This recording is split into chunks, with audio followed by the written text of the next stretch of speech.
All right. That's pretty quick. Right downstairs. I'm nursing home life, so I left the phone and she. Well, I think we're probably close enough to 6 o'clock. I call the planning commission regular meeting to order on Wednesday, December 17th, 2025, in the City Hall Community Room. Roll call. Reed. Here. Smith. Here. Wilmot. Here. Detmer. Here. Moss. Here. Sternberg. Meridian. Here. Newman. Yes. Robson. We have a forum. Okay. Approval of minutes. For November 19th. I did have one question on it. On the minutes. Well, we just been interpretation page 1. Paragraph beginning, chairperson Robson responded to that downtown district. And when I question is the dates. If it's resident, the way it's written. Granted to allow seasonal lights to be displayed from October 1st to November 28th. It's February. Okay, thank you. Thank you for catching me. All right, anything else? That's what makes sense. No? All right, so. Bob, are you making a motion to approve? Making a motion. Okay, Albert makes the second. All in favor of approving the minutes? Aye. Record show everyone.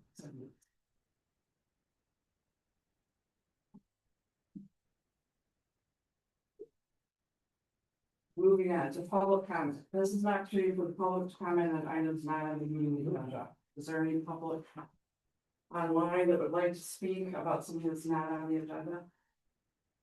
He's still firing it up. Nope, it's good. Or did we not record me beginning the meeting? Nope, I got you.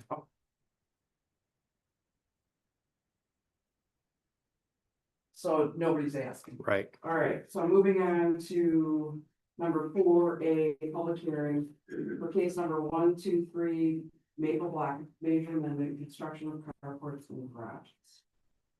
So. Would anybody like to speak from the public about case number 123 Maple Block major amendment?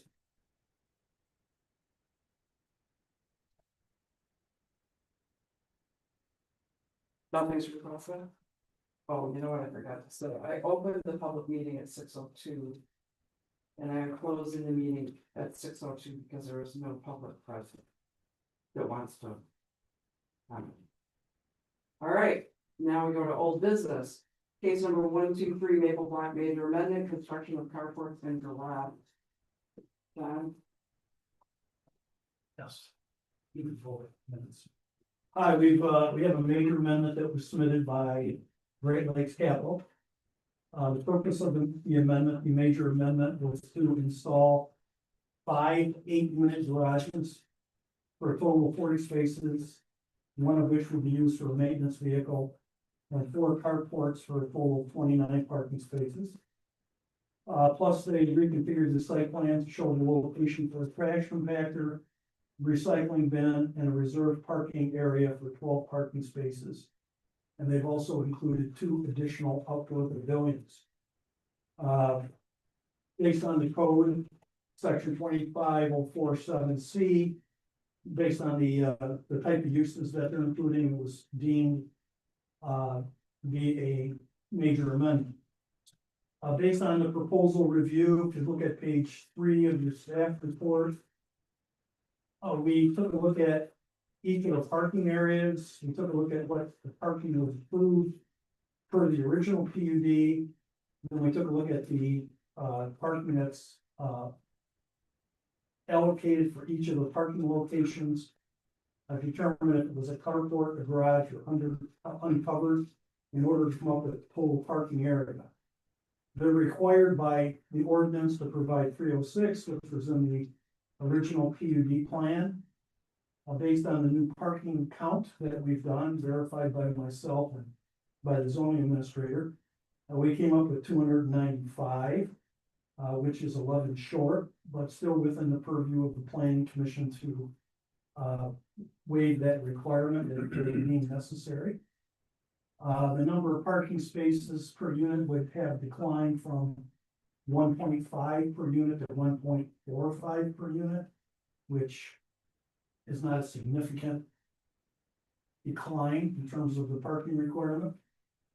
We did have some conditions that we are recommending.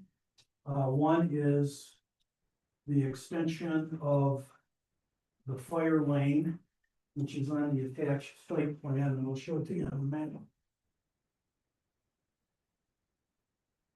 Fire lane connects these, goes along the Bear River and connects these different parking lots. We're recommending that in the original PUD, this lane came back further. We're recommending that it be extended to connect with this lot. So each one of the parking lots will have access to this emergency fire lane, which was reviewed by the fire marshal and by Rocky, the director of public safety, and they would prefer that we make that extension just so all of the parking areas have adequate access. We noticed that in the plans for the garage and the carport, they had mentioned that there was structural plans were not available. We would like those available prior to the submission of the zoning permit. So primarily, we don't review the structural plans, but we're the ones that will issue the zoning permit. And the zoning permit then goes to Emmett County and they do the plan review. So the structural plans should be submitted prior to Lisa issuing the zoning permit. So when zoning permit is issued, everything is available for Emmett County to do their review and issuance of the permit. We noted in plan sheet A5.1 for the 8-unit garages, the exterior plan showed a vertical board and batten siding. We need to specify, have them specify a color. We're recommending that obviously the color match one of the colors that are used in the current project, so it blends in. And then the last issue for the Planning Commission to weigh in on is the proposed sign, which is in their pending packet. They have submitted a sign which is a little bit larger than normal for a area that typically this is a former industrial property. The signage for an industrial property is much smaller. However, this is an apartment complex. So they're asking for planning commission to approve their proposed sign, which in terms of area is 131 inches by 66 inches. The message area is 18.85 square feet. We do have the rendering of that in your packet. But that is a decision that the planning commission should make as part of one of the conditions. They are based on the plan. Doug's here, Mansfield from Mansfield Consulting. They are proposing a series of carports and garages that are located sporadically around the site, provide, those amenities to the various apartment buildings. They also are including 2 additional pavilions, one here, one here. They already had an existing one approved at this location by the dog park and the playground and the pickleball courts. The other additions are a formal trash compactor with the heavy duty concrete pad and a recycling bin, which are in this area here. This parking space next to this is for the maintenance vehicle. And then they've dotted in a reserved parking area if needed for an additional 12 parking spaces that's currently adjacent to the park. Okay. The decision for the planning commission is there are 11 short, there's 12 here, but the way that we looked at it, we would prefer to keep these in reserve and maintain that as open space as part of the park.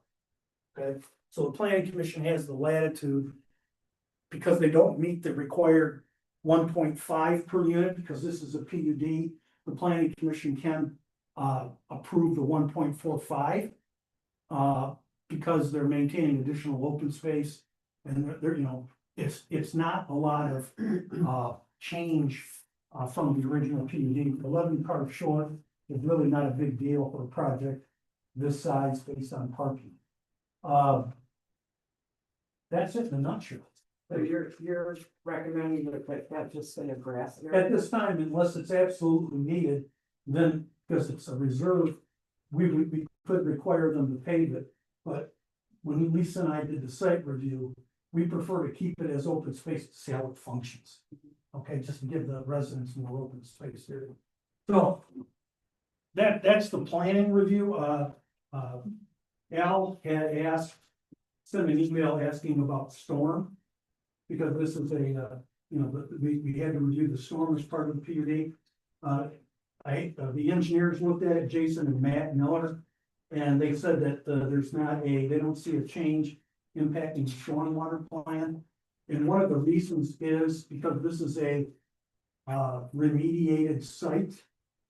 There is no retention or detention on the property. Everything is through a underground storm system that gets filtered before it gets it's transferred to the Bear River.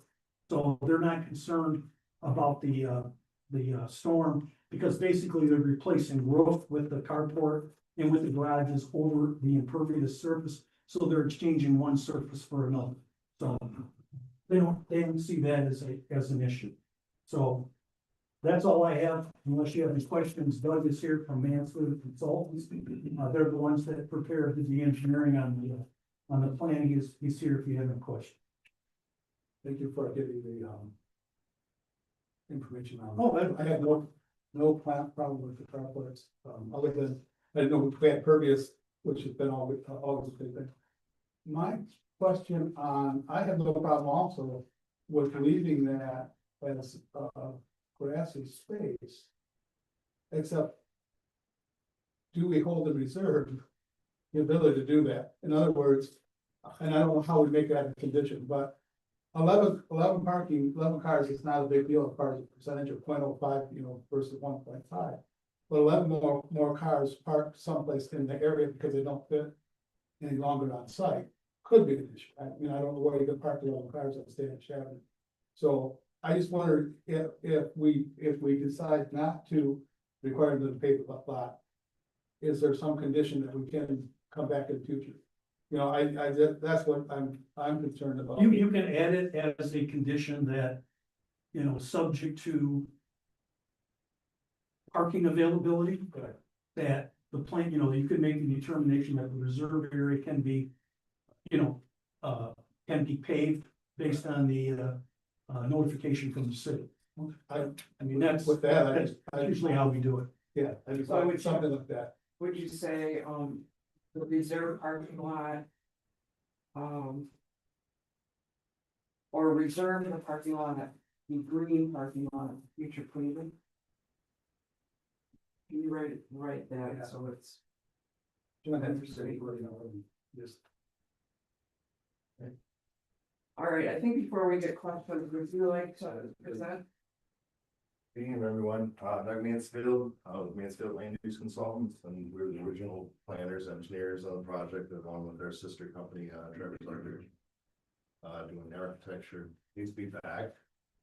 Generally, just so you know, when I get done working through the PUDs and those kind of permits, I'm pretty much out of it. So I agree with the colors, the garages, the structurals.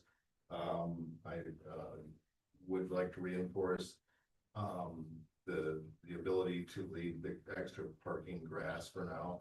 One of the things is, you know, still, this is a conceptual plan up in here. It may work better when we develop this, you know, whatever we do, to integrate something better. Right now, that extra parking lot is a little bit of a Band-Aid, I would call it, in the design process. It fits in there, it works, but it might be better to do something else and achieve the same result. So we would like to leave that grass right now. So the only other thing on that fire lane, on the PUD plan, it shows that connecting and looping around here. There's a series of emails floating around. But given the holidays and expediency, we haven't made a clarification. It's about a $40,000 connection with all the things we have to do with remediation.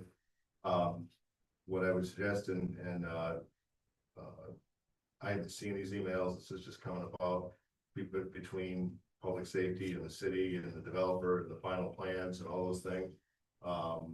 There's appears to be a reason, but we can't prove it yet. So what I would suggest, and I can't coordinate the plans to the emails, okay?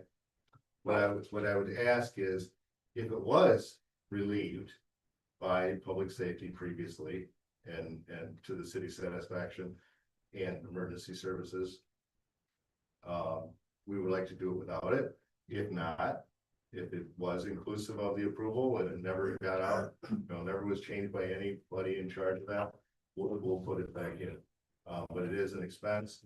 It does get a little bit tight between here and this is a property line for us, not a, what we would call just when we do a line along the river, the property line actually goes to the river's thread in the middle of it.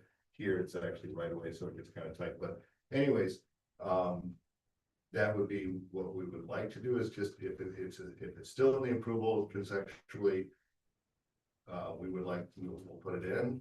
If it was taken out of the approval, somewhere along the final engineering and permitting plans, we would like to leave it out. So that's all I can offer. Okay. Okay, So, we may call on you for questions. that's just fine. Thanks. So now I know what that word, What's that? the, leaving it open-ended, whether that road gets extended. Well, as I understand it, it was approved originally by the planning commission to the extent. Yeah. Somewhere along the line, wires got crossed. So the question of the planning commission is, do we maintain our original approval or do we allow an exception? And public safety is asking that we retain. Well, it might not be exactly the same as we originally approved it, because I think it went even further. It went further north. So, extending it to the next parking lot is, Kind of a can be seen a comp. Yeah. If I would, right, excuse me. If you look behind these, north-south building, well, I guess it's on an angle. But, the buildings that run parallel long ways to, Sheridan. You can fight fire to these guys right here, but this, you don't really need that fire lane right there. Because you can access the building all the way around it, especially with the hose. So I feel that it's not necessary. And I would prefer to see it as green space, because there's so much impervious parking on this site already and pathway. I don't think it's necessary, but How does this path connects with, the big trail? Can't think what it's called. No, the green. It's a green, that's a greenway. North Country. North, Yeah. I think it's on the other side of the. Yeah, river. on the other side, yeah. oh, so it only correct, it doesn't really connect on that property. The railroad track is here, Got it. Yeah. Got it, okay. but our path is over there. Yeah, so so that has nothing to do. Right. Well, eventually that railroad will be continuation of the green. Then we already have an easement here for a pedestrian bridge. That was part of the original PUD. I think we should be further on public safety. I mean, public safety thinks it's needed. They're the ones that have to fight for fight. You know, that's, I mean, I understand it's an expense and, but if public safety has, I think, John, you said that public safety had it in the original time. It was, actually, it went further north. It went even further north, so. They just didn't, the way they explained it to me, they didn't want to lose the 360 value of being accessed all around each of the buildings. So, in terms of the conditions where I have number 1, pave the reserved parking lot, I would just say if determined, by the city. At any time in the future? At any time in the future.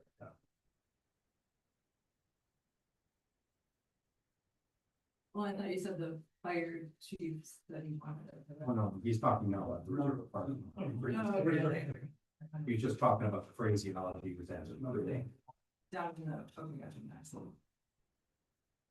I think the other issue, the other ones were just kind of housekeeping in terms of color and things along that line. I think the one that the PC really needs to weigh in on is the sign.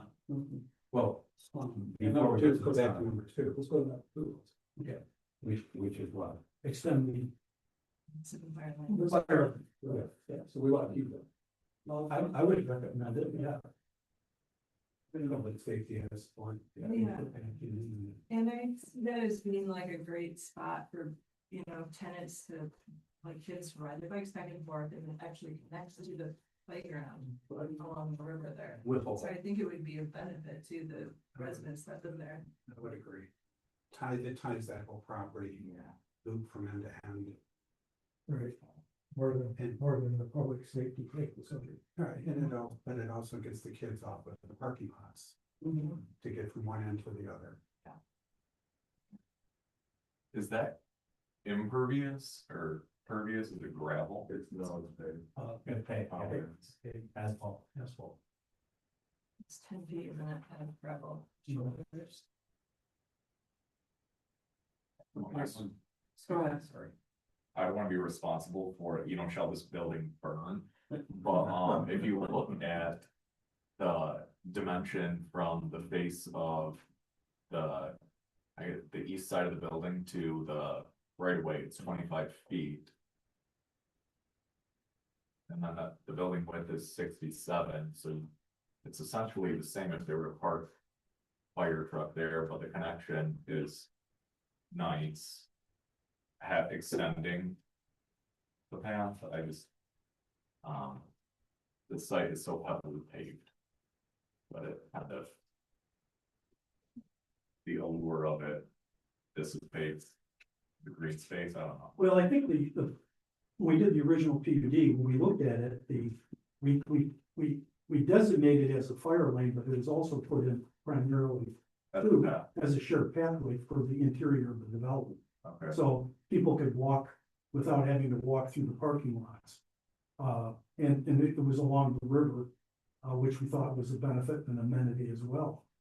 So it kind of has a multi-purpose. The reason for the 10-foot roof is shared pathway, but we could also, it'll also handle a fire truck or for emergency vehicle. And it looks like there's a concrete sidewalk that could be eliminated if that path were extended. Yes. Or flip that around, we could span the width of the sidewalk to the 10-foot paved or concrete. Right. And not add another path. So there would still be, A connection. you'd use an existing connection, Well, I think the question is access. but again. The sidewalk will only have the access from the parking lot as opposed to from. Well, it could still all tie together. Right, but if there was a part of it. Wolf in the fire truck. Oh, there's another future point, and that is, as the greenway is extended down to the railroad bridge or thereabouts, there's a future potential and opportunity to connect the two paths. So if I. Yeah. Oh, go ahead. From the original approval, we showed that as like a 6-foot wide sidewalk on there, and it's through that final condition of making it 6 foot, 10 foot, okay? So what I just want to clarify, it'll be. We would not follow what was done previously through the approval. We would not have a separate sidewalk and the path. So, and we will work that out like we did similarly at the ends of it, where it doesn't go through the parking lot. So, yeah. All right. Rich? Yes, I was wondering, where the proposed garages are, on the interior. Is the sidewalk still continue behind them, or is that eliminated? Can you just a little bit about where you're talking about? Well, the proposed, let's see.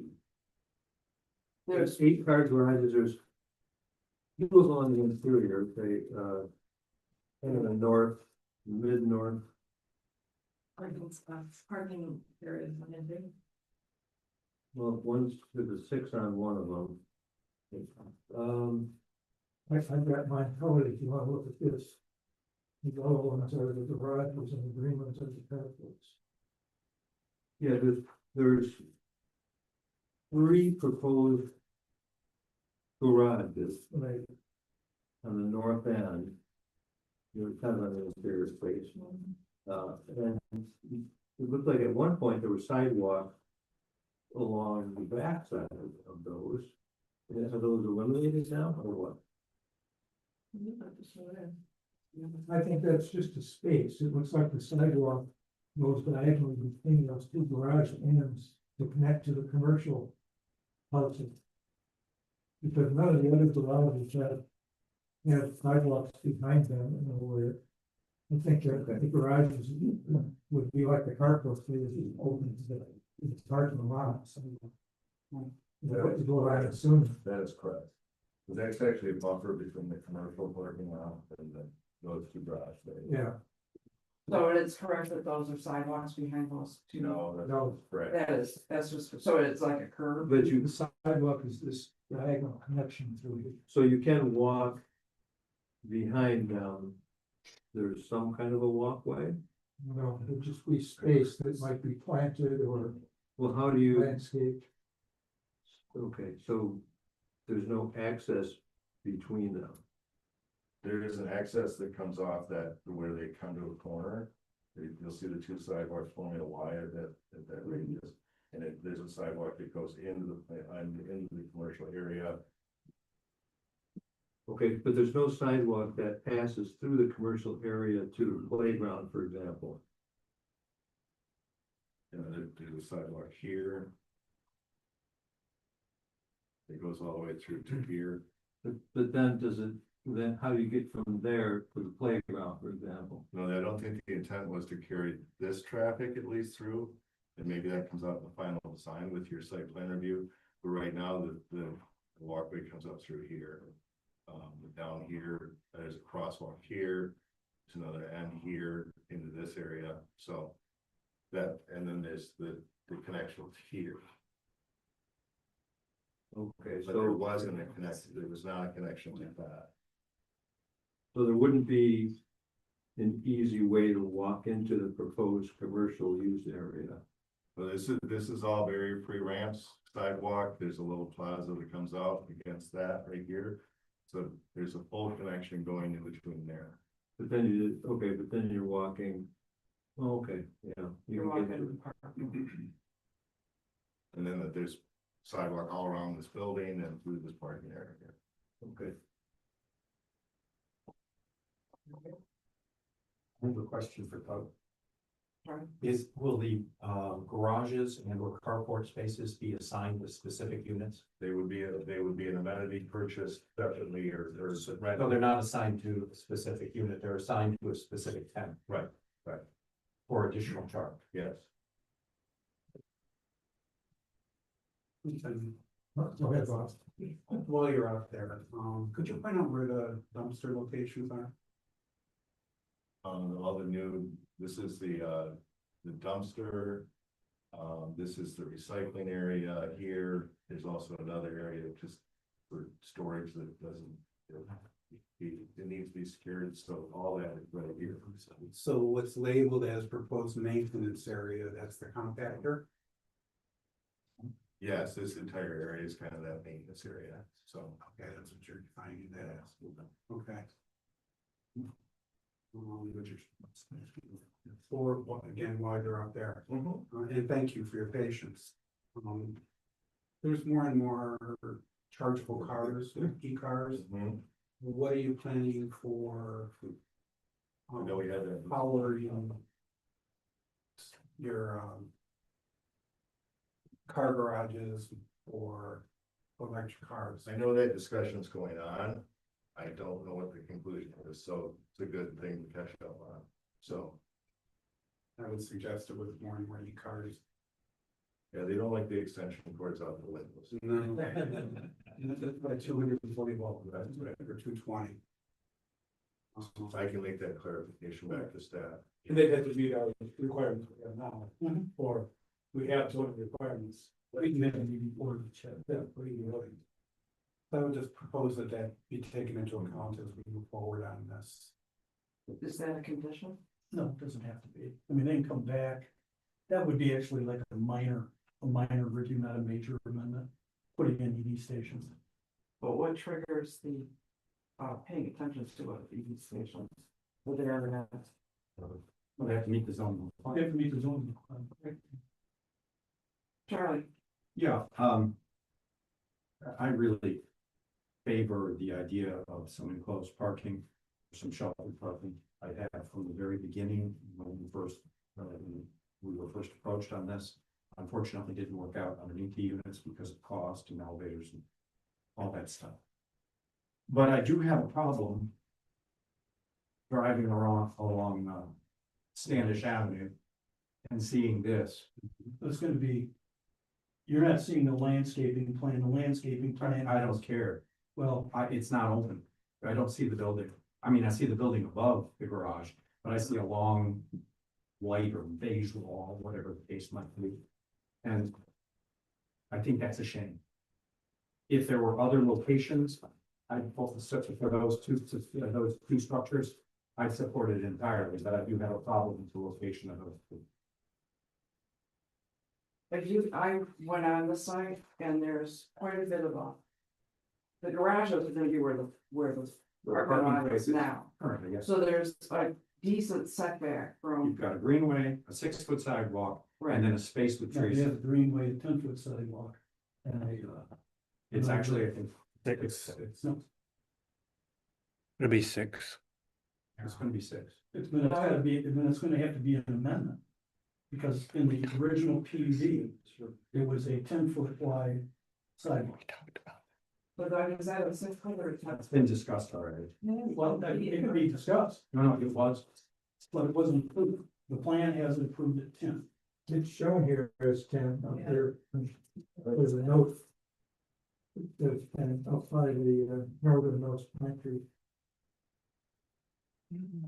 The only reason to make it 10-foot there is because it connects to the bicycle path, which it doesn't.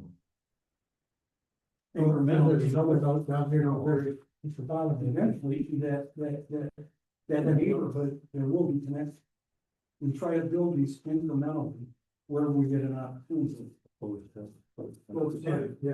It's like standard, it's shown to be 10 feet. But in reality, it's 6 foot.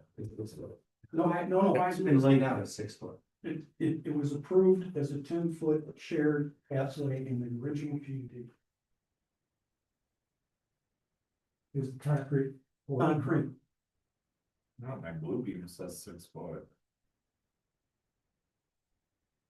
Is that already in place? Yeah, that's what I'm asking you. I think that's something I want. It's four. It is. Yeah. Yeah, so I walked down that way when the football field was there. Well, but Well, that's the that might be the old sidewalk.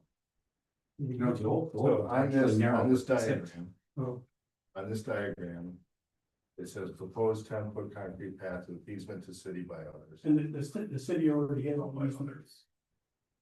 Alright, okay, so. What, So it is established, it will. And the city it's not, if I could say something real quick, it's not going to be 10.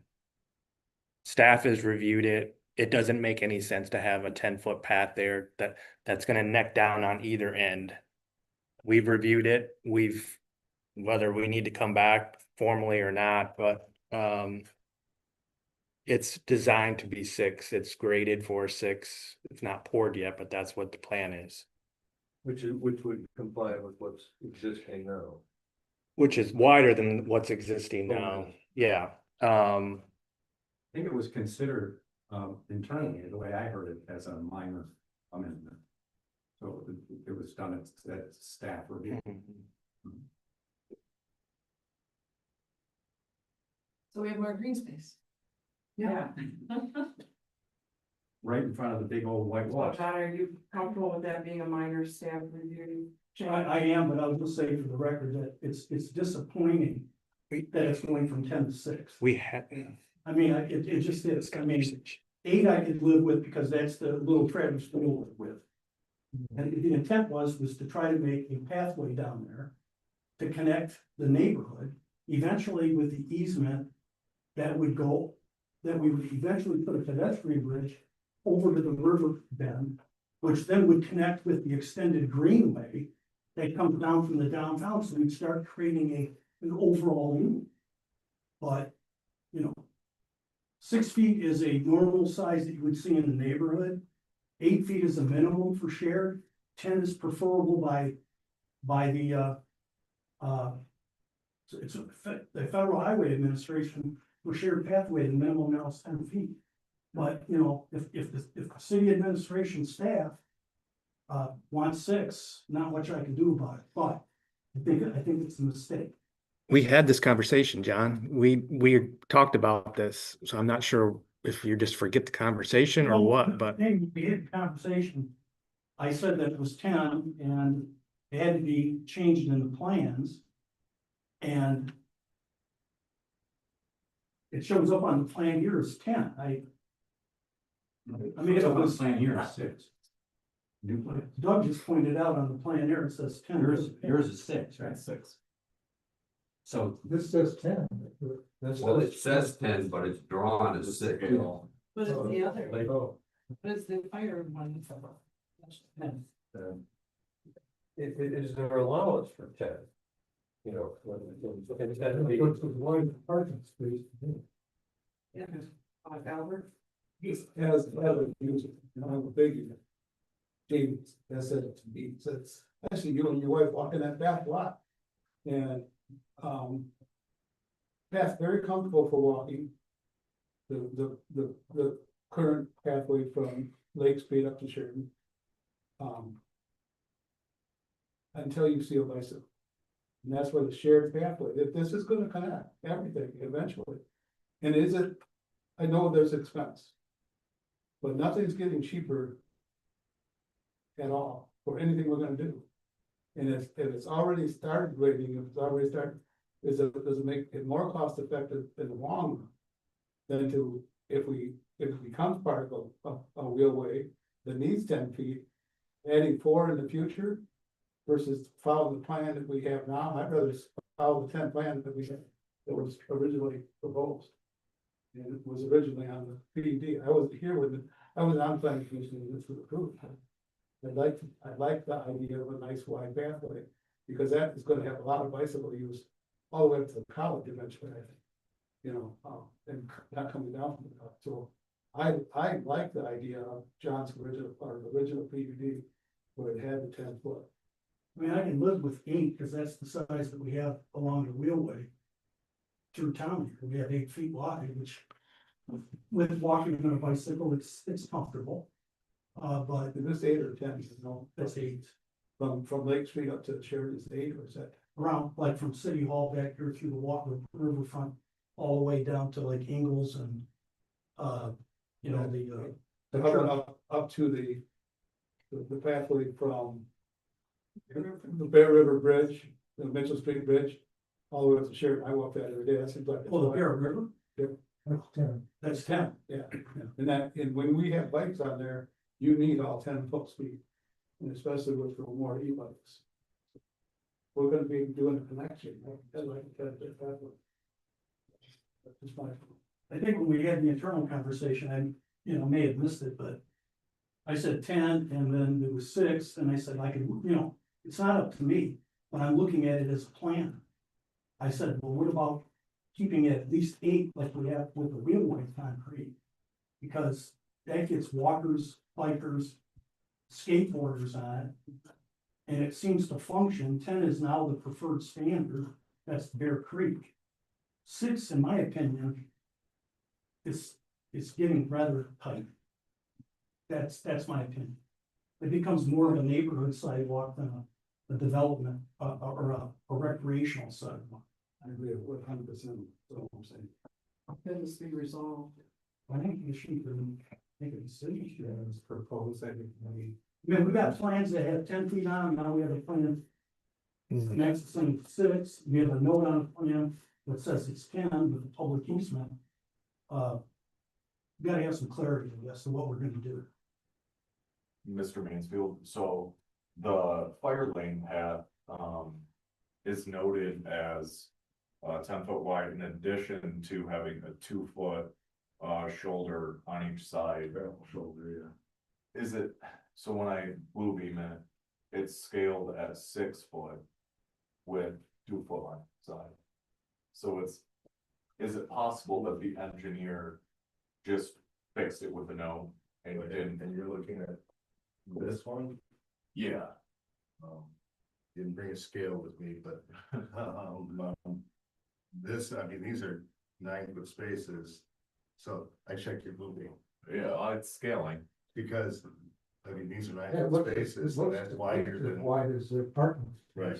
Well, Yeah, I think they just didn't change it out. Maybe Well, would you say scaling is 6? It's scale, yeah, I Measure use that every their- day. measure their scale, I'm right. Measure a parking space and see if that measures. Right. Scales 9. I calibrated it, it's, so 67 feet. Hold on, let me calibrate. Well, I think. Visually, it certainly looks like it's at least Yeah. 9. Well, it does say proposed path and fire lane, 10 foot wide asphalt path Yeah. with 2 foot wide gravel shoulders each side. So And that's- if that's what it Not saying it's says, deceiving. No, I'm not, We're I'm looking at- looking at wire for Yeah. fire compared to. We're talking about this sidewalk. I thought we moved on. And I hear about. Hey, this is- up here it's right on Staff. Well, it's according to a law, it It says 10 foot there, Maybe it it's- also says 10 foot. could be wrong, I'm sorry. I'm sorry, Yeah. you're teaching, so. So I guess, So, it says 11. So that says 10, but what's the scaling right here? That sidewalk is scaling at 10 feet, so I'm sorry for the misunderstanding. Which one? The one on Front Street or Alexander. Yeah. But it says by others, so if you decided that it's 6 foot, then it's on the city regardless. To pave that, it's not up to them. No, it's in the easement, they already they should have already, I think they provided an easement, Yeah, we already did all our we already did the easement for it. plans for this. Because the idea, Max, was that the city sidewalk was being removed. And there's, the new sidewalk was going on their property on an easement in order to provide some larger space between the street and the walkway, which was gonna have street trees. Okay, So we were, that gets to what Cynthia was saying about the placement of the garages. The garages are obviously set back, from the street, because you have the city right away, then you have the easement, and then you have the garage. So So you scale the edge of the edge of Standish to the back of the garages. Both garage. let's see if it's accurate. Well, I use this on a professional level, so Well, I'm really hoping so, it's about 45 feet. it's, You can't. Well, So what is it? Hold on. back of the This garage might to be the edge of the reading. sidewalk, No, yeah, it can't be, hold on. 12 feet.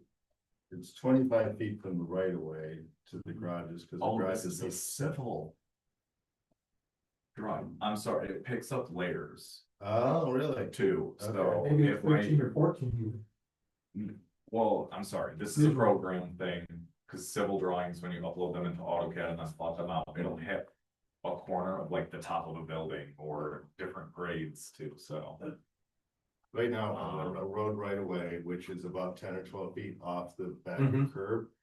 You're another 25 feet, so you're almost 40 feet from basically the Standish Avenue. the center, Right. center finish. No, from that face of curb. Okay. Okay, face the curb to the to the garage wall, garage. yeah. Yeah, and then between the face of the curb and the walkway are street trees. Right, And then between the walkway and the garage is a landscaping screening correct. that screens it doesn't screen all of the garage, but the landscaping plan is pretty comprehensive. I mean, to some extent, because we're doing these garages more and more. you would be looking at headlights and cars, Mhm. if you weren't looking at a blank wall. So I have ones where we have to do a fence, a privacy fence along that thing, so you're creating that wall again. But to the other thing is, I would hate to lose the garages, but maybe there's an architectural detail that we can use to break up that. To some extent in the siding, but, I mean.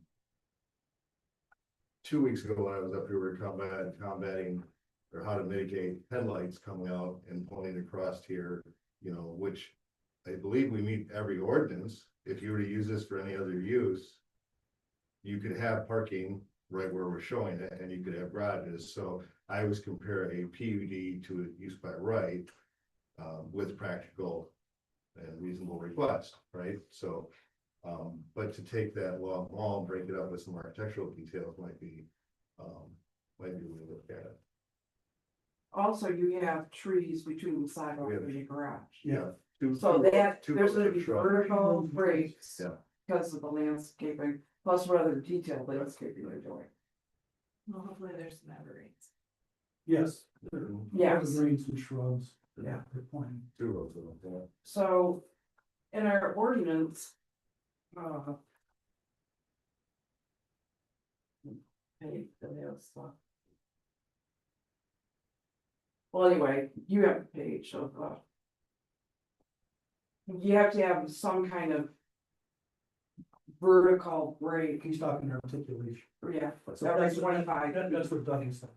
right.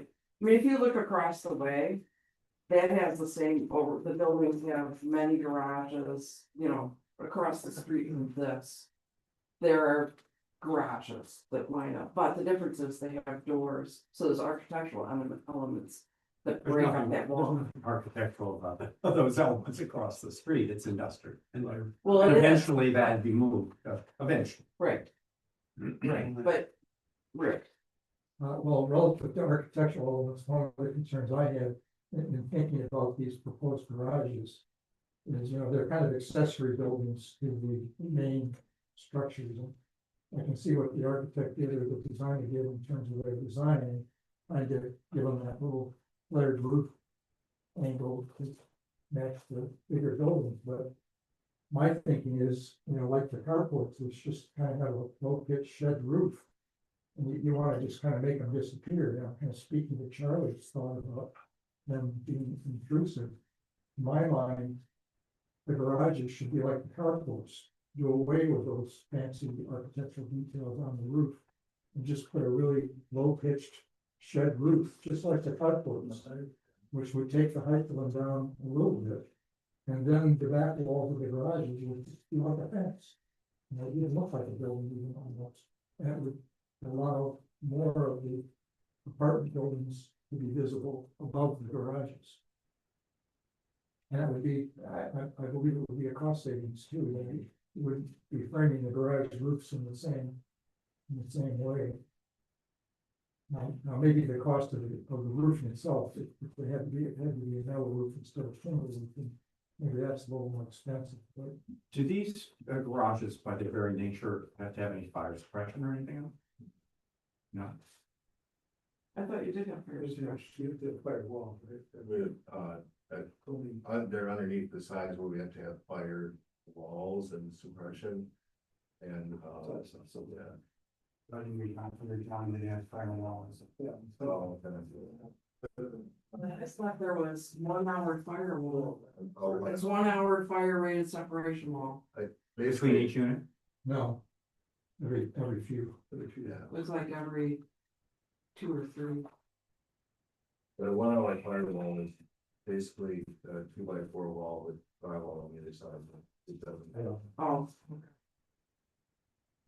So, but I think trying to make the garages look more minimal than maximal with the fancy details would be better, in my opinion.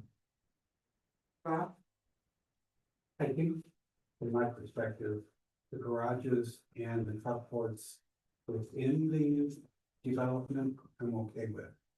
The ones that I have the issue with as far as visibility and that are the 3 located along Standish Avenue. Two. Well, there's a carport in there. Oh, there's a carport in them? Yeah, that's, we need that even if it's one.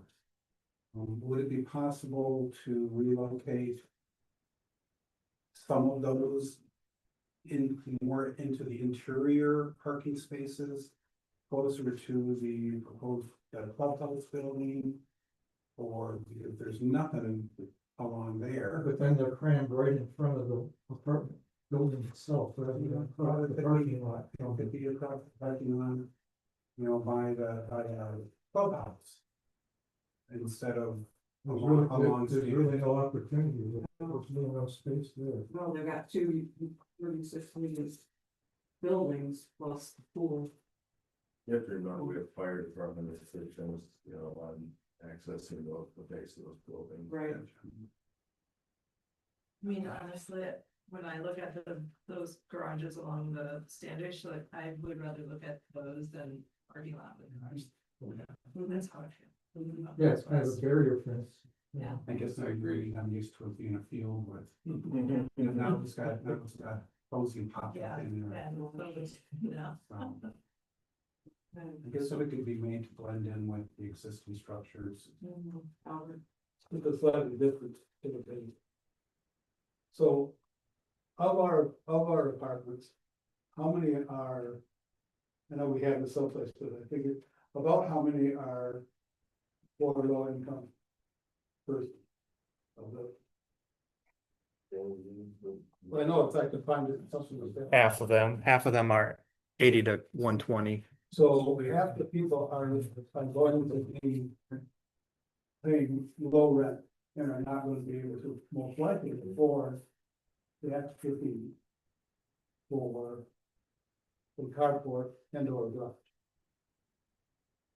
I'm just, that may not be 100% valid assumption, but do we have too many garages considering the clientele?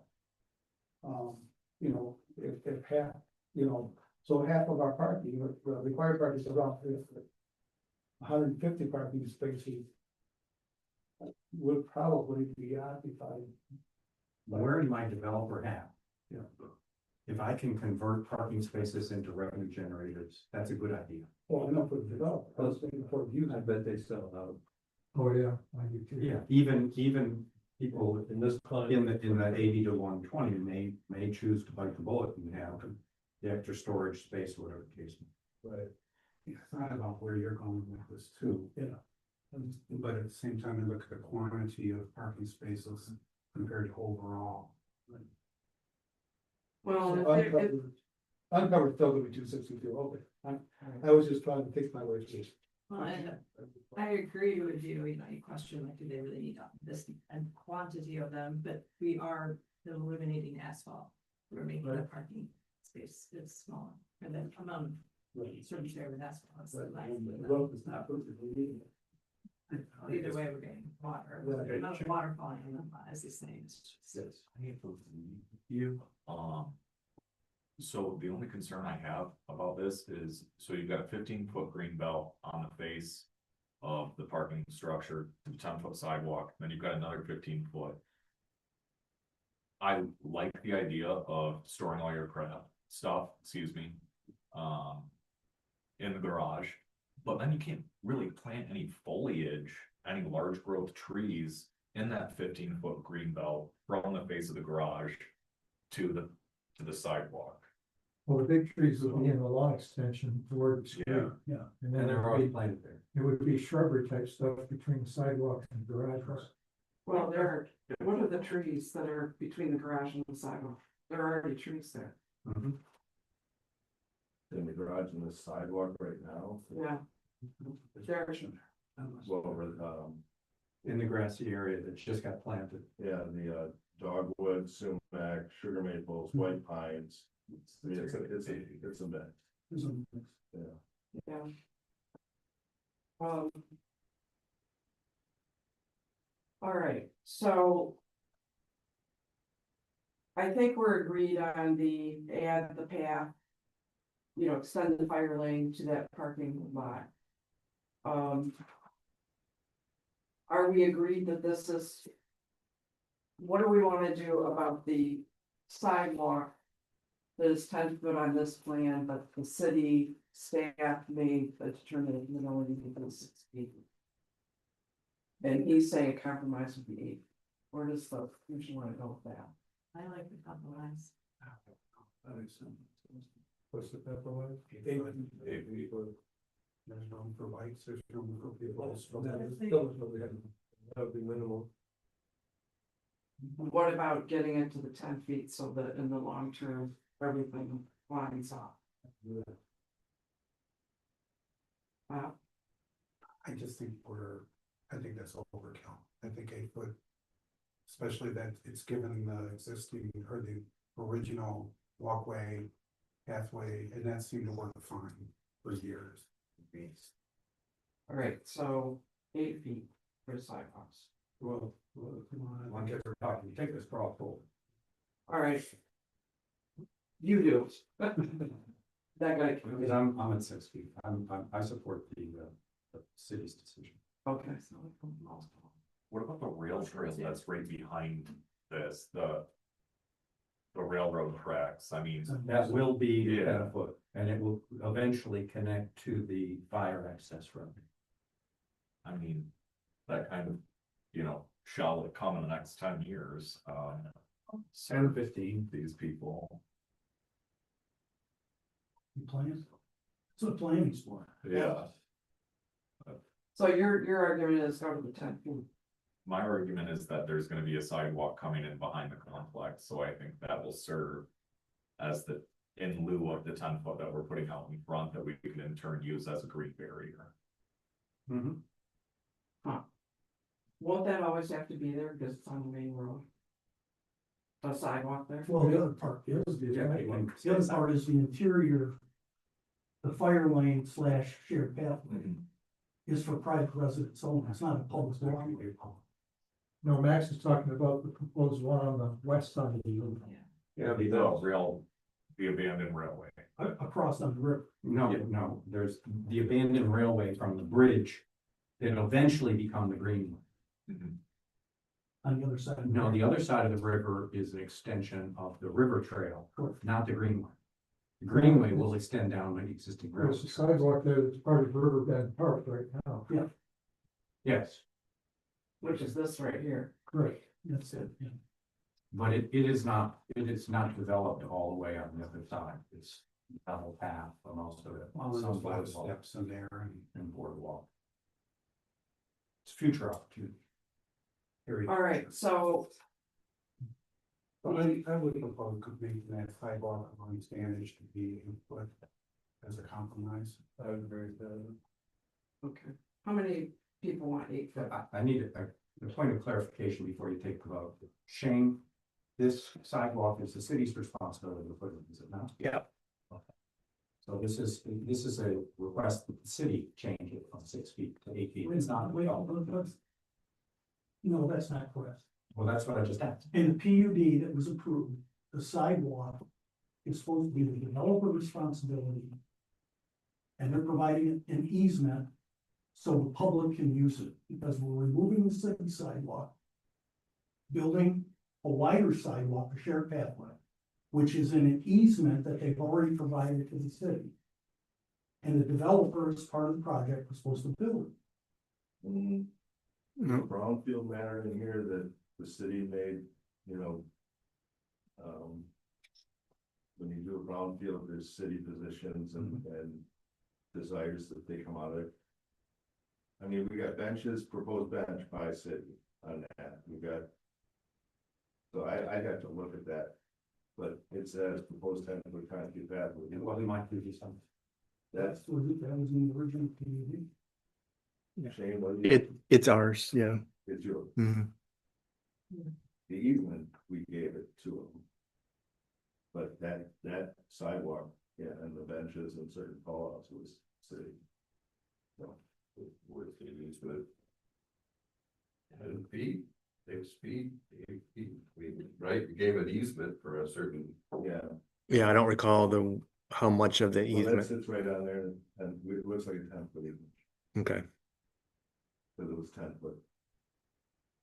And it's right on the right. So Cynthia, sorry, I interrupted your straw poll. That's just some more information. Oh, all right, so 8 feet. Has it been bid? Has it been? Has it been bid? Yeah, Did they already pay for? it's been graded. I don't think they've poured anything yet. The weather came in and we really don't want to pour in sidewalk right now anyway. I'm not even sure it's spring. I don't think it's spring. No, they The did only thing is some that grading. part of it got sod. Because it got sod. Yeah, right up to the for edge. the open house or the groundbreaking or not groundbreaking. They say, I'm sorry, footage. That we're increasing the size of it. Sorry. I compromise, yes. Well, 5 is majority, so, if it's the commission's will, let's change it to 8 feet, then.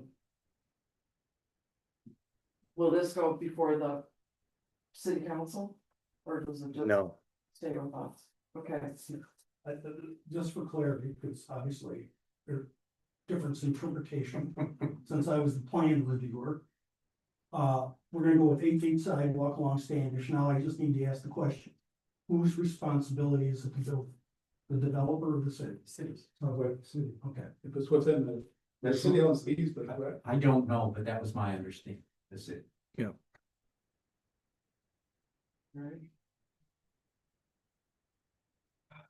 We're gonna take the extra parking area and, use that grass, but keep it open to being paved in the future if the city requests it. Yes.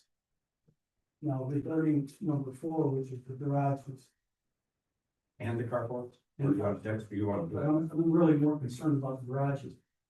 Regarding Rick's discussion about changing the architectural appearance of them, is that something that you want to consider or not? In terms of the garage? I don't know what it looks like, honestly, I've listened to this description that wasn't terribly clear to me, but in combination with a lower profile and some plantings. I could be persuaded, but I still don't like It it. would look just like a carport, but with siding around it and doors on the front. Carports are pretty primitive. I don't know if it's classier to do. Trying to make it disappear visually. I You're understand. gonna have a carport in the middle there, too. You have Right. 2 closed garages in the carport in the middle. Mhm. But I saw Carol checking them out. I like the architecture of the Dutch buildings, I just feel like it's good, so. I'm not a huge fan of these. I just wanted to ask, this is one of the things that we were discussing. Okay, so. All right, so garages, what's the consensus? Keep the rules as they are, as they proposed it? Yes. Okay. All right, Now we have to do the project some. I know. See, Oh, wait, did you do the carports? so what happened? I heard you just do the garages, did you do the carports? I don't think Does so. everybody like the carport? I don't see that there is a lot to coordinate with the plan of roof and. Or sticks or whatever, islands or pillars.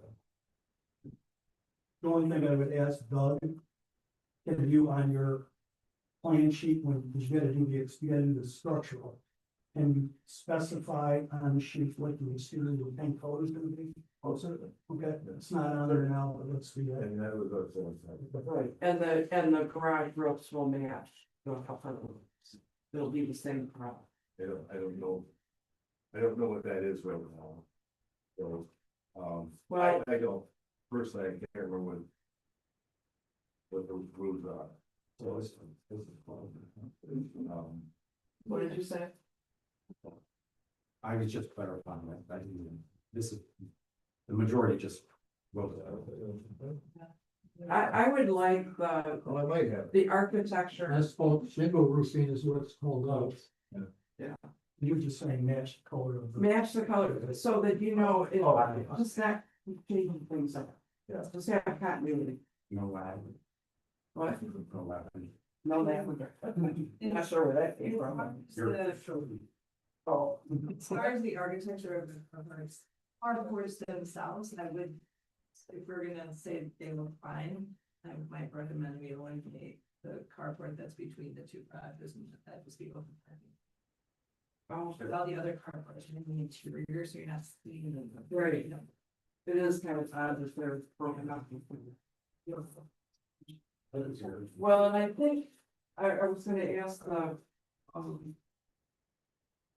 where the carport is on Stanley, it looks like there's community parking spaces, open spaces between the two car garage.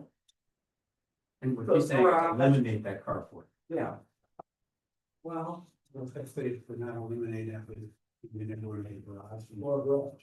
And then let the color scheme be used, that would break up.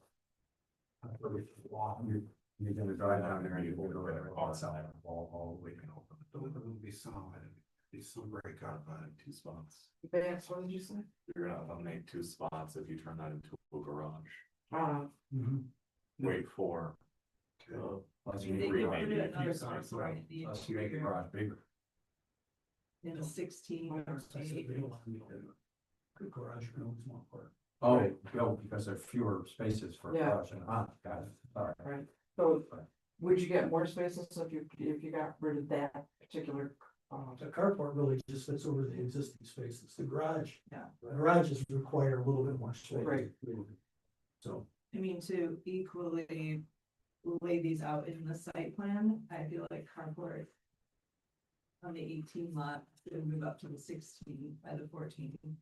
And then it's 2, 2, 2, and 2, and throw that parking in there. I would agree. I don't quite understand what it's you. just using the number in that. Put your number in that. Well, that's given to us. You could, yeah. The one with the red numbers on. Yeah.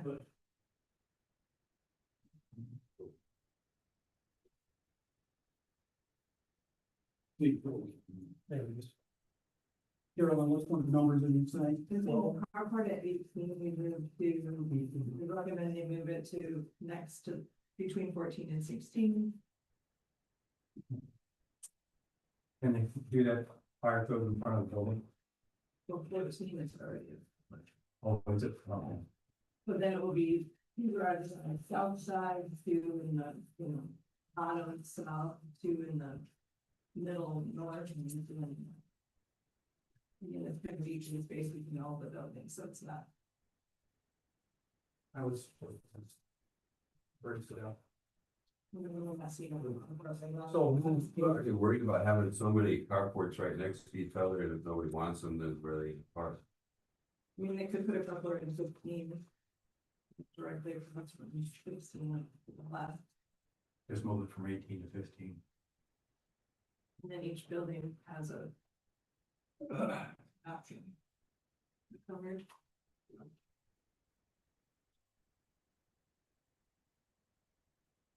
Each building, but you're right. Right, that one. What would do that do visually, I think it shouldn't break it off, it's really a big open space, but that either be parked. They're still gonna, they're still. Okay, and so the headlights from the open parking spaces will not interfere with stand shading. Well, there's, there's commercial across the street, but there is some landscaping that would be along those parking spaces to kind of break it up in. But you're saying, here, let's go on, move carport from 18. 18 to 15, based on, Doug doesn't probably have this map. Cool. What do we? I think I know where you're at. I would like to suggest that the developer could look and see if 15 is advantageous, 16 is more. Just give them the opening, Sure. give them a choice. Get it out of there. Right. Understood. 15 or 30. 15 or 16. Just put it over here. So move 18 to 15 or 16. 16, okay. Got that as a condition. Right, so, like, have we covered everything besides this one? The sign's the only one left. All right.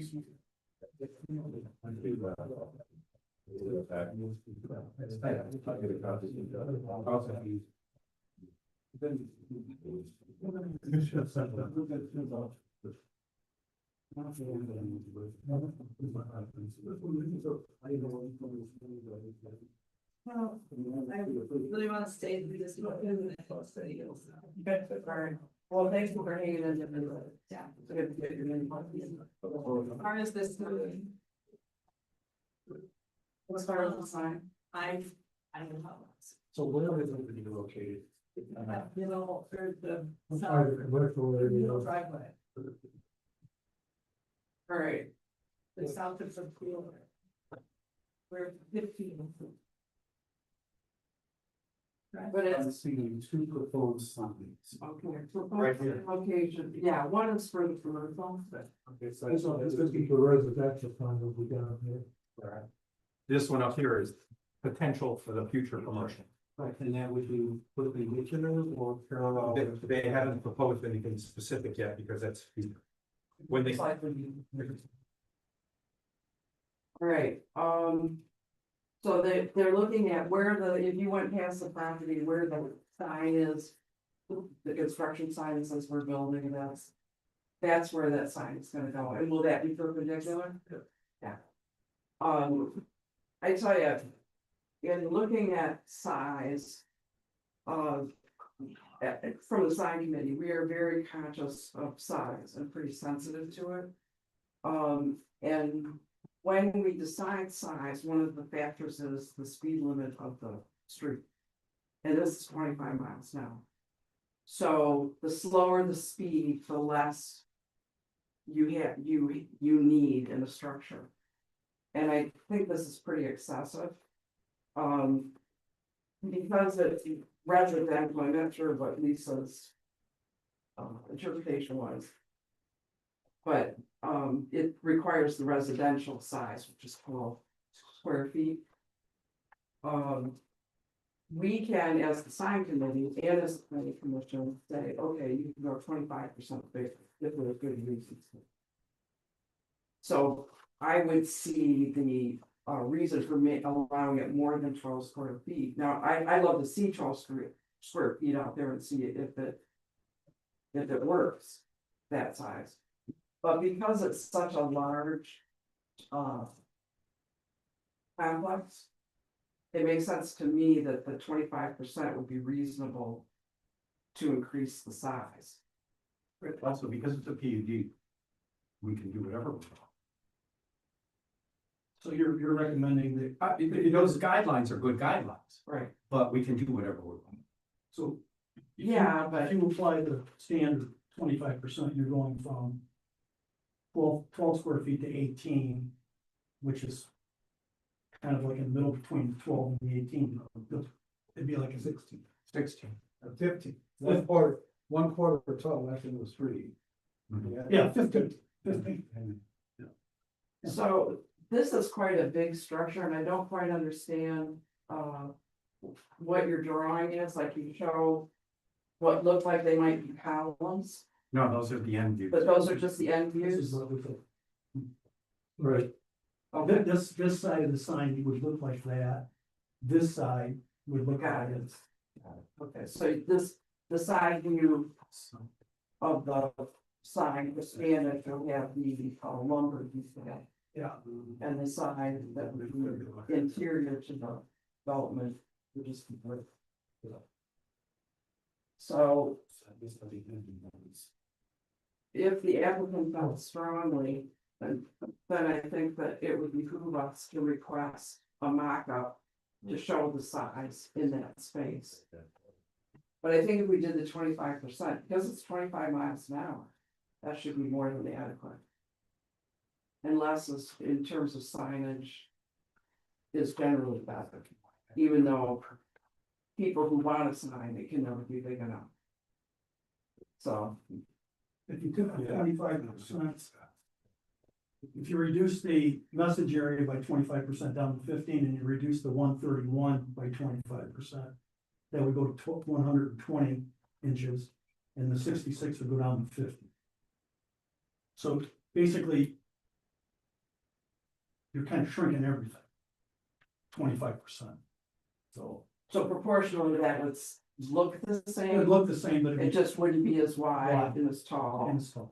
But how did Lisa measure this? Yeah, oh, Lisa? Yeah. Oh, yes. Okay, because there's some sign area, and then we have rules, I brought this on anything, you know, when the base is part of the structure, then that also gets included as part of. And it is right here. The difference, the 6 and 6 inches is from the bottom at the base, Mhm. all the way to the top of this. So if you do the 25% reduction, you're basically reducing message area, length and width by 25%. So basically, this just gets shrunk down. That's one way of looking at it, but So what- the so what's ordinance the only total? pertains to the message area. Yeah, but I'm saying. So the message area is currently 84 by 30. Yeah, but if you reduce the message area, you don't wanna keep the superstructure the same, you wanna reduce it. Well, and the superstructure is part of the calculation. Yeah, and you gotta have it more than what you would normally have it, because this is a large apartment complex.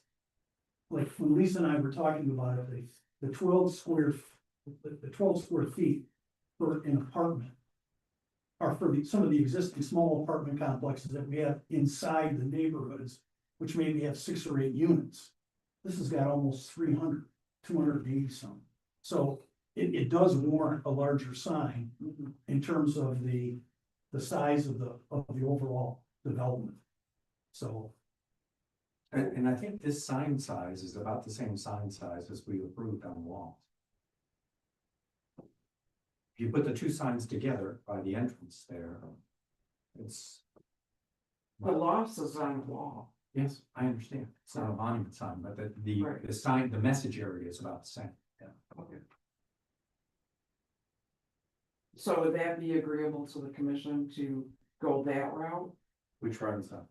Doing what we're allowed to do, extend it 25%? Absolutely. I'm okay with this size. yeah, this sign is actually, my total is around 50, let's see here. The whole monument, you mean? Yeah, the whole monument is,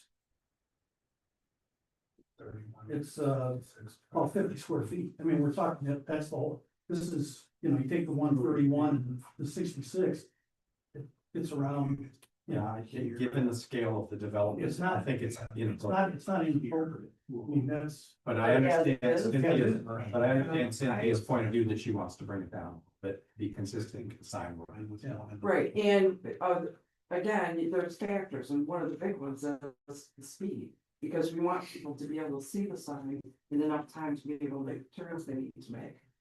But you want to control largeness because it adds to clutter and also confusion. If we allow this bigger than that, then there's gonna be this competition for. Creates an exception. Yeah.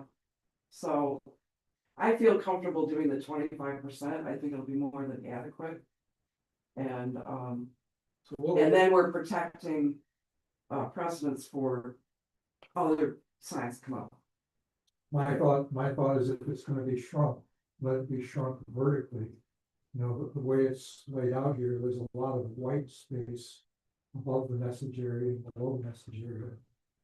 And you can't really change the proportion lengthwise all that much. I mean, I guess the brick pier could be a little small. What I would do mostly is shrink the height of it by eliminating part of the white space above the message and below the message.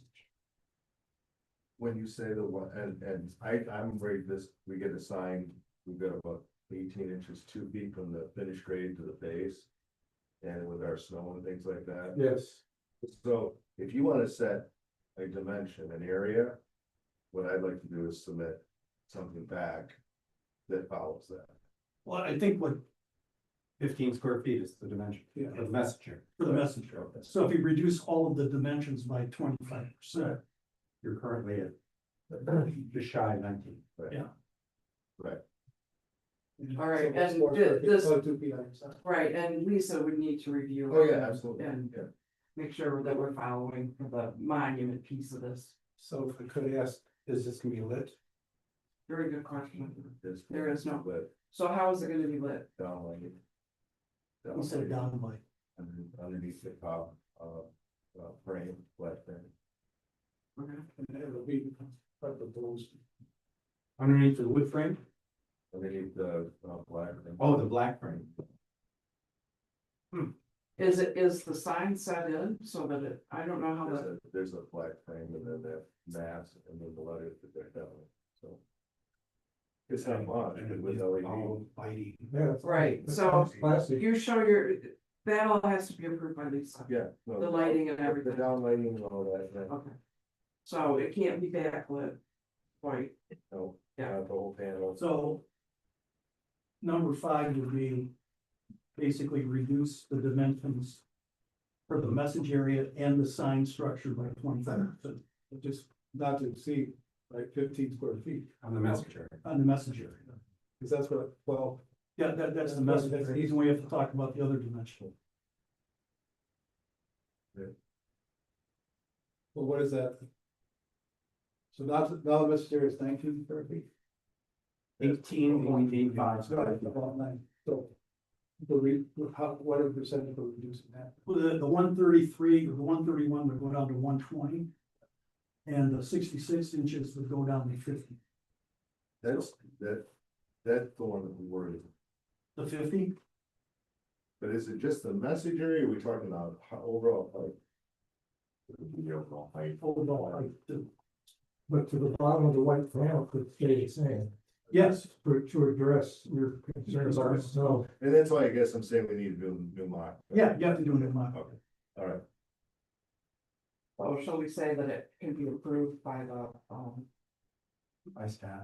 yeah, and then By the zone administrator. by the zoning administrator? Yeah. I'd just like to leave the 15 square feet with that message area.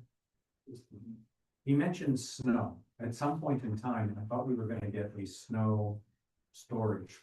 Has that been handled? It's some storage areas in the original PUD. They've got small storage areas, so that was a new. I thought it was to be here, It's not this. is that for staff review, if there's no storage? Okay. All right, we covered it. It's a triangle. Reduce the dimensions by 25% with downlighting. And reduce the dimensions by 25% and the message area is down to 15 square feet on the left view. Okay, and then, with downlighting, White water. with the revised sign to be approved by the zoning administrator.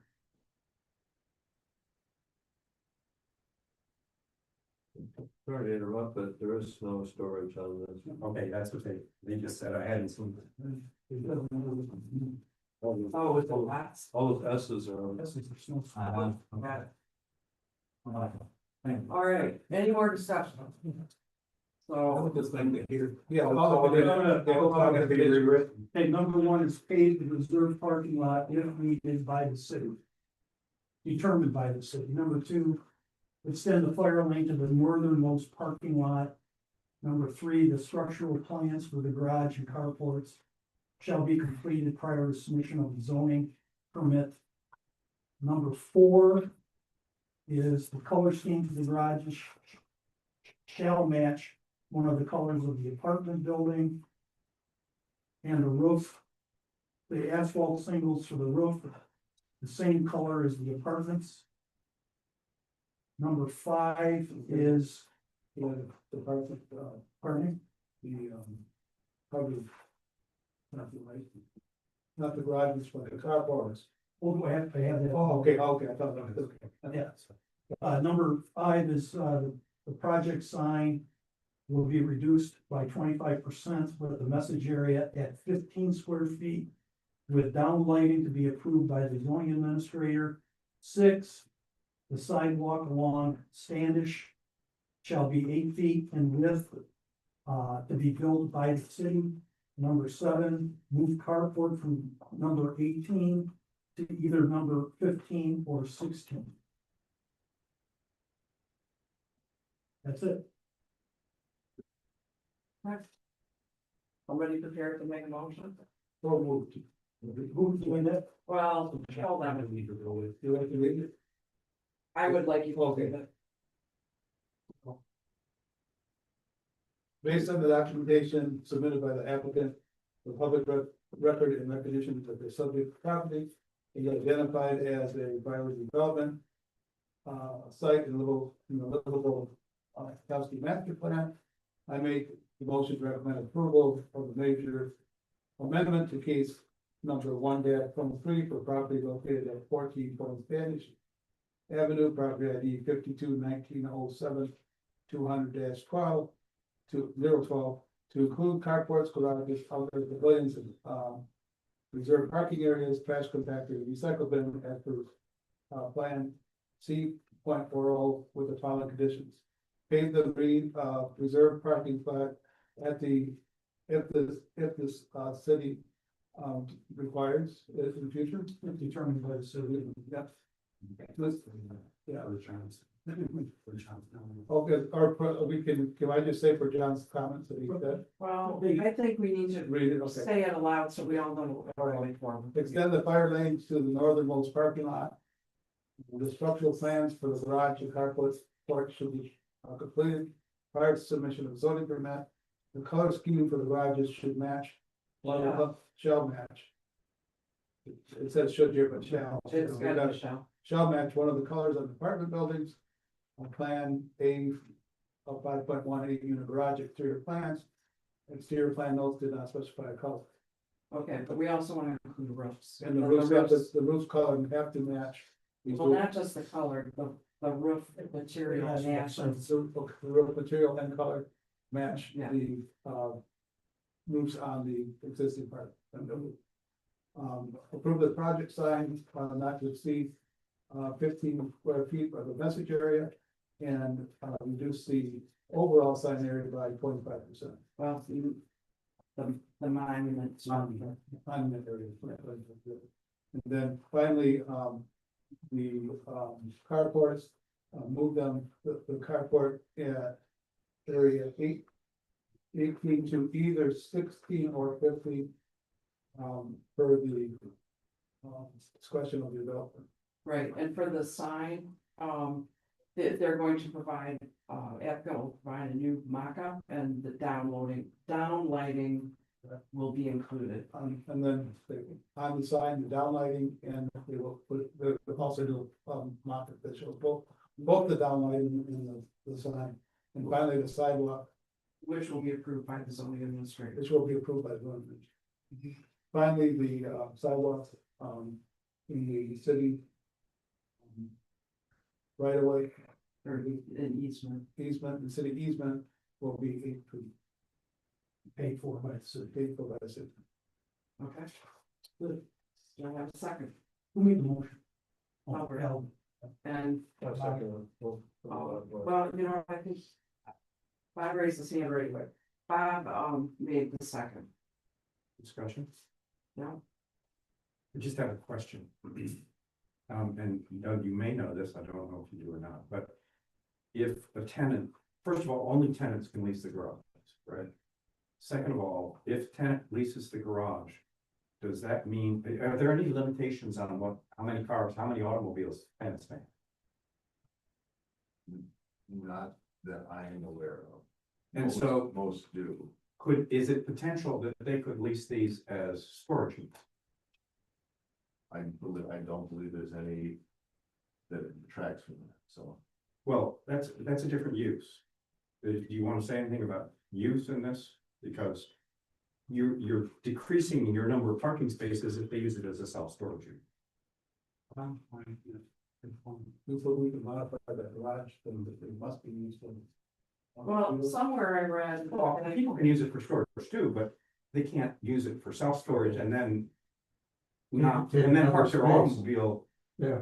in an open space. That just doesn't work. Well, then add, let's see here, add a eighth condition that the garages, Wasn't that mine? or is that 9? I got it. I'll just believe you. I had 8 for carports. Move 8, 15, 18, 16, that get combined. That was 7. That's sidewalk with 7. Well, I give up. Garage, how about garage shall not be used solely for storage? Solely for storage. Well, somewhere I read, I mean, it is a parking space. It has to be used for Yeah. parking. Good call. Yeah. well, they mentioned somewhere, I can't find it, that they would, They would not be used for businesses. They couldn't work out of it. Well, to the point of Charlie, though, these do count as parking spaces, so Yeah. they need to be used as parking space, Yeah. but if they've packed extra things in there, it's not. But it needs to be a parking space. It's not, it's also not in the interest of the owner of the property too. It really should be a lease requirement. Well, if it is, that's when we pull the trigger on the reserve parking. Right. Okay, All right, so. Roll call vote. Carol, go on. So, Free, Yes. Cromberg, Yes. Meridian, Yes. Moss, Yes. Newman, Yes. Robson, Yes. Smith, Yes. Wilmot. No. Passes. Thanks for so much for our commitment and good discussions. So I was appreciated. Thanks. Yeah. Thank you. Thanks, Doug.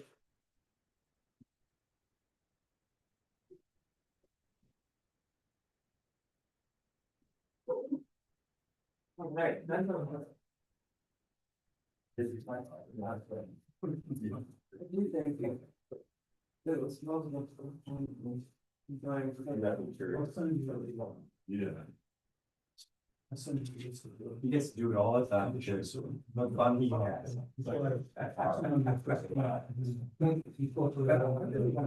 That whitewash. Moving on. All right, so. New business, so schedule a public hearing regarding Crestview Commons major amendment versions. Of former Kmart building. To a U-Haul storage facility and inclusion of outdoor storage units in. Yeah, they do this one more. All right. So we're not really here to discuss this tonight, just to decide whether. When to schedule a public hearing. Next available date would be January 21st. I move we schedule a public hearing. In the Crestview Commons UD major amendment for our next meeting on January 21st, 2026. Right, Rick made a motion, Rich seconded. All in favor? Any opposed? I'll show two opposed, Everett Moss and Charles Lewin. What's your thinking? Just want to bring it up at all, James? Is it? Yes. A non-strike. Yeah, but aren't you? They deserve the right. Yeah, They they can have, right, you guys are giving up, here, that's great, Yeah, who else? America. Who voted on Albert and John. I'm voting for it. All right. It deserves to hear it? it. Right, yes. There you All right, you know, And Rick and Rich made the motion. Right. Yeah. Rich made the motion or Rick? yeah. Rick made the motion. motion. Rick, that's what I got, okay. All right, Let's start with that. Yes. so in zoning update, a discussion for potential January Saturday morning special meeting to discuss zoning changes. How many people want to do a Saturday morning? Absolutely not. Not. Okay, well, we gotta have a meeting. And we need to have a meeting that's outside the regular meeting. So. But can't we have a special meeting? You can. Do it at our regular, Yeah. like 6 o'clock. Yeah, I'm sorry, there, 6.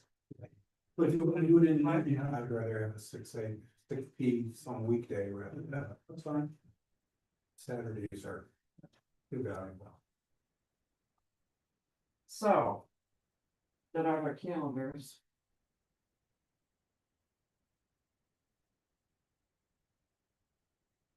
So our regular meeting is January 21st. So.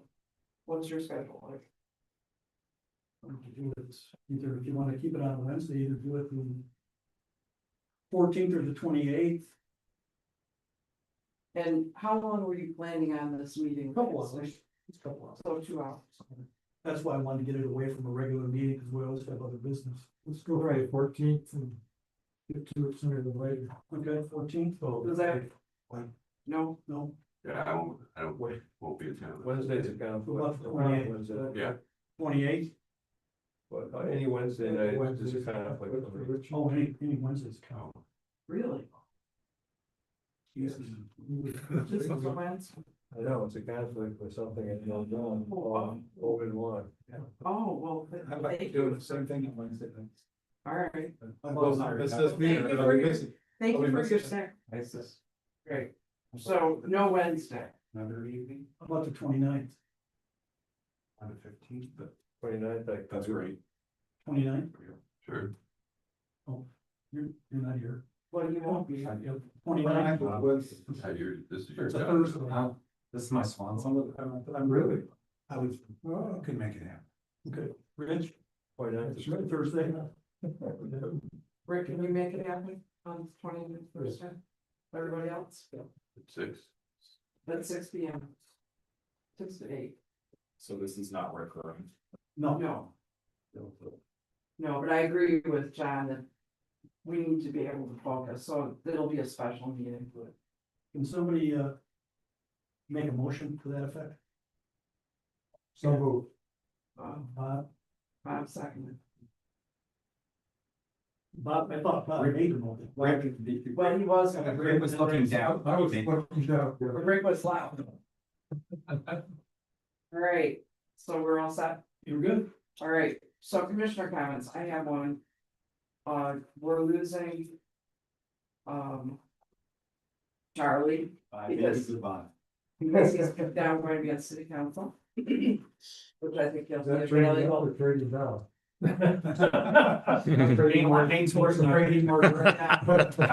We can't say it's more things, because we got so many zoning, Oh, I have no idea how to count all these.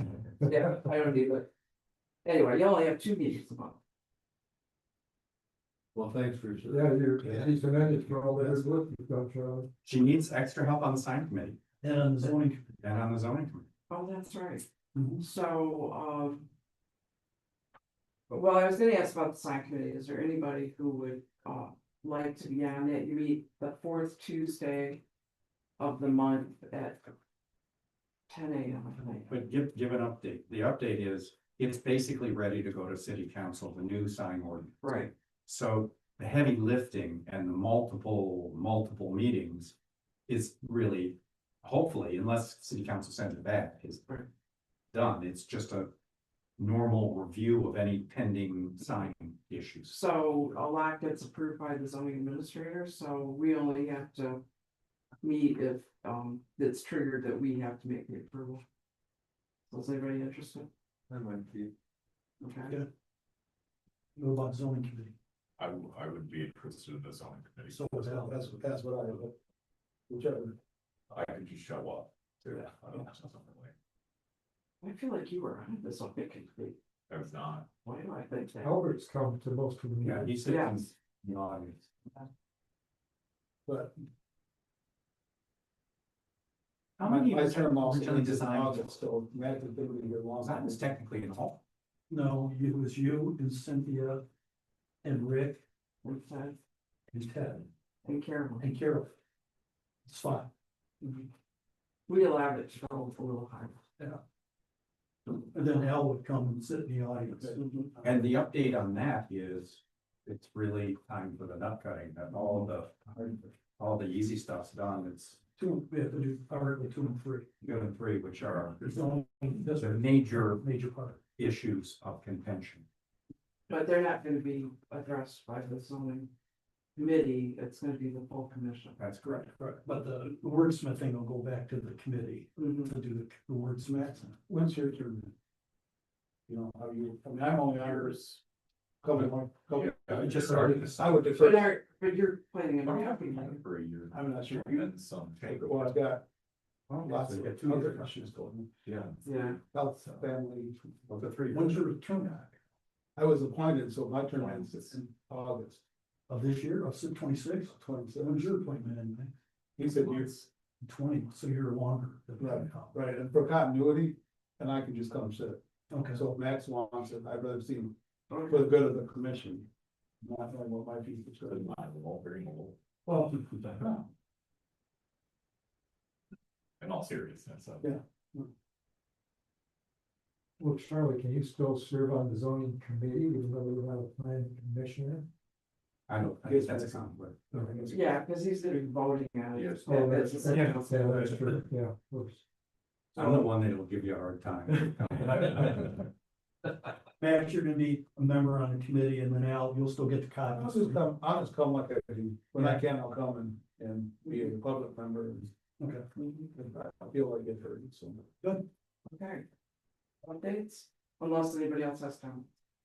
I just completed the citizen planner course, and it was 6 3-hour Zoom meetings. I mentioned to Rick that his son conducted some of the one of the sessions a couple weeks ago with Marquette. It's very interesting, you know. Sometimes you think we have unique, everybody's dealing with the same issues. As we had people from Traverse City area, rural, Detroit, we had Upper Peninsula. It's cohort of about 9 people. Very interesting. Well, congratulations. Yeah. Do you feel you gained from? Oh, absolutely. What did you say? I was wondering if he felt that he gained from. Yeah, it was a good introduction. You know, some of the things you kind of know, but a lot. Well, congratulations. Wonderful. Albert, I just wonder if it's appropriate at all now to comment on next week's public hearing, or should we hold that? Okay, hold that, but, okay, thank you. You know, they submitted the application and the fee. They're entitled to a public hearing, and, Okay. you know, That's what I was that's the asking. process. So in the last meeting, we talked briefly about encroachment of shrubbery and that on the sidewalks. Gave Grove Street as an example, and it was mentioned that that's the property owner's responsibility. And I don't care whose responsibility it is. If it's the property owners, then the city needs to bring it to the property owner as they need to take care of it. It's just, I don't want it lost in, well, is it the cities or is it the property owners, and who's gonna end up being responsible for it? Because it's not just Grove Street, it's other places too.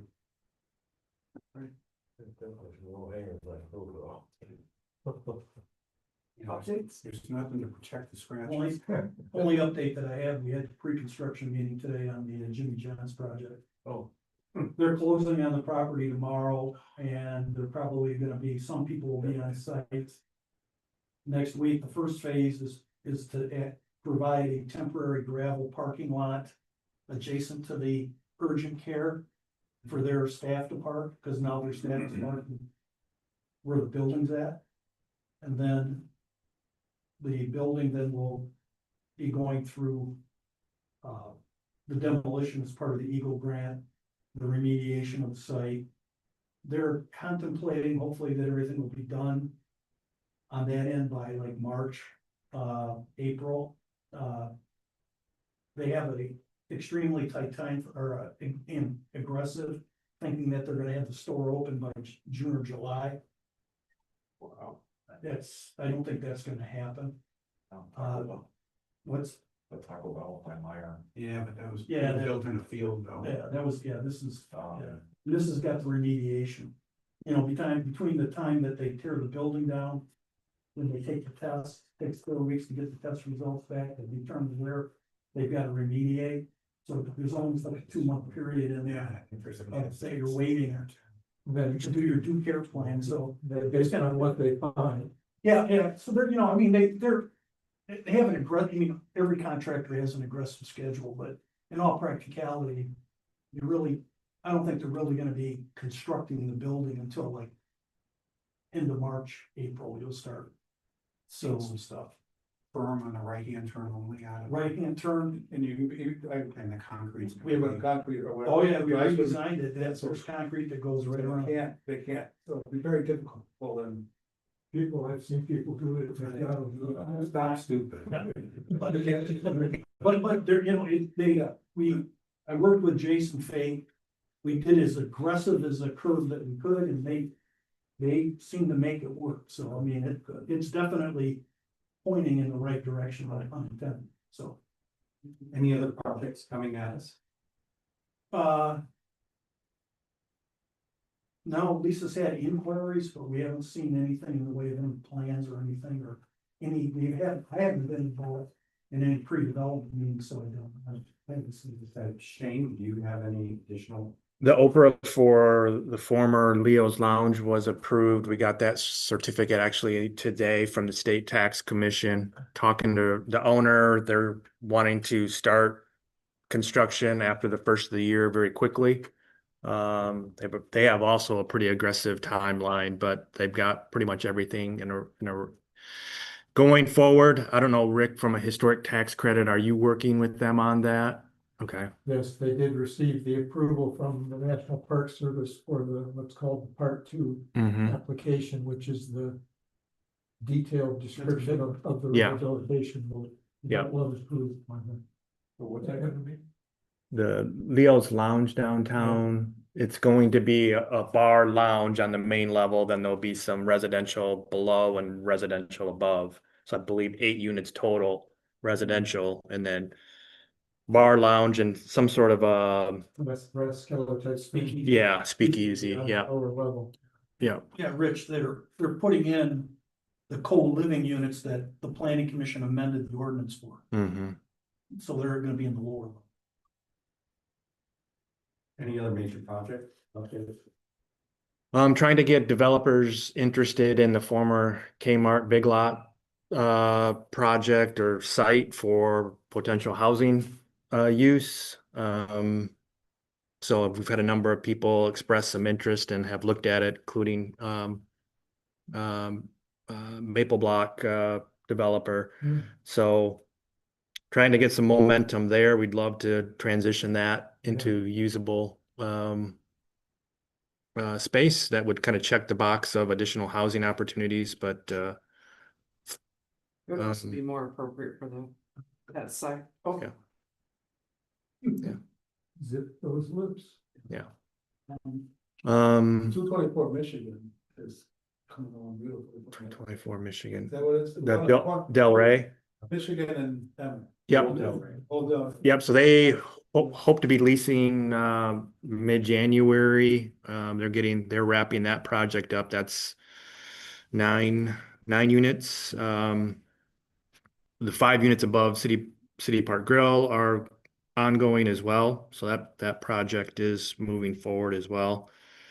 And then I have a number of, I think I'm up to 9 chill grant applicants that are getting federal dollars to rehabilitate their properties. So that's capped at $40,000. I believe I have 4 properties that are at the max. Most of them are roofs, windows, furnaces, water heaters.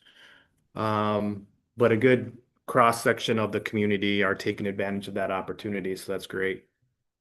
Throughout the city, yep. So we have that grant until the end of May. So if you know anybody that's needing, obviously it's income based, so there's a very rigorous process that folks have to go through. And I give them that warning at the front end. There's a lot of boxes to check because this is federal funds, and there's a lot of verification. So it's pretty intrusive, but it's certainly worthwhile for someone that needs those resources. When was the redevelopment ready last updated? In terms of identifying. So that was 2 years ago. So it's a 5-year renewal. So I think we're starting our. Included on that areas on the Emmett Street corridor, correct? In Ward 4. But. Or you're talking about priority redevelopment sites. Oh, okay. Yeah, sorry. Yeah, so we need to look at that again. Is that something the planning commission should be taking a look at if we're coming in? It probably should start here, and then you all make a recommendation to city council. I can pass on to John what our current priority redevelopment sites are. And then as you drive around the community, you see properties, I'm like, okay, that one could use some love. And if just because they're listed doesn't necessarily give them additional dollars, if you will, from RRC, but it definitely assists in that process. So if we can identify those and we list them in our plan, that is helpful. So similar to what we did for Maple Block. Maple Block was on RRC site, priority redevelopment site. So they were able to get some pre-development dollars to assist with some environmental work, other things at the very front end of that project to make it viable for the developer. So, Well, and in conjunction with that, the budget was changed slightly, the proposed budget was changed slightly in that the recommendation from the planning commission that there be a sub-area plan for Ward 4 has been postponed. yeah. So it won't be taken, it's not budgeted for 26 anymore, it's budgeted for 27. Yeah, and the thought for that was Maple Block's not going to be fully leased out until June, July. So that would give them the rest of the year to allow us to kind of watch how things are flowing through that corridor. And then in 27, we would activate that plan and get that plan going. On the other hand, there may be some interest in redevelopment of some of those parcels in that area that will be brought forward before that's done. Sure. Yeah. Yeah. We did a whole thing on neighborhood enterprise zones. Mm-hmm. How does this fit into all? That's one of the tools. Yeah. Yeah, so we need to get, Right, but. yeah. Is there been any discussion at any level regarding the old rulers farm building? Across the street from, Yeah, and the reason I bring that up is last year before winter, they removed part of the superstructure on the ground now. But the other thing is, there was an open house over at the lofts. Mhm. And someone commented that appears to be only one parking space per apartment. And it was kind of a flippant response that, well, if they have two cars, they'll have to park one on the street. It's like, there is no place in that neighborhood for parking on the street. So Mhm. I don't know if the Gruler property becomes available. The GIS map currently shows it as being owned by Harper Hall. Mhm. Yeah, they acquired it. Okay. Well, I had understood that a couple of board members acquired it, but they transferred the ownership now to Harper. Okay. So it apparently is Harper Hall's intention eventually to come to the planning commission and ask for further development of their facilities. Would love to see that redeveloped using the infrastructure that's there, like there's Ruhr Valley in Germany. That post World War II, it looked post-apocalyptic and everything was just abandoned. Instead of just dozing everything, we keep the original character. You know, so. Okay. Well, I guess that just to do. I would just make a general statement. If you are driving around the city and you see a potential code issue, email me, let me know, so we can kind of get that started. I've heard you say that about overgrowth. I'm not exactly sure addresses. So if you have an address area that you could throw at me, that would be helpful so we can pinpoint the area. If it's the whole length of a certain street, that's fine. But you might not want to say it right now as we're recording, but you can get with me, and we can get that going. One last thing, last time, it was brought up about the, greenway that people were driving on, has that been handled at all? They put up a bunch of orange pylons to keep people off. Just orange, okay. I haven't seen any tracks since then. Okay. They take the snow piles off the parking lot. Right. Yeah, too. We're down that now. Or had some of it, except for monster trucks. All right. Are we done? Hopefully. I adjourn this meeting at 7:53 PM. Okay. Thanks, everybody.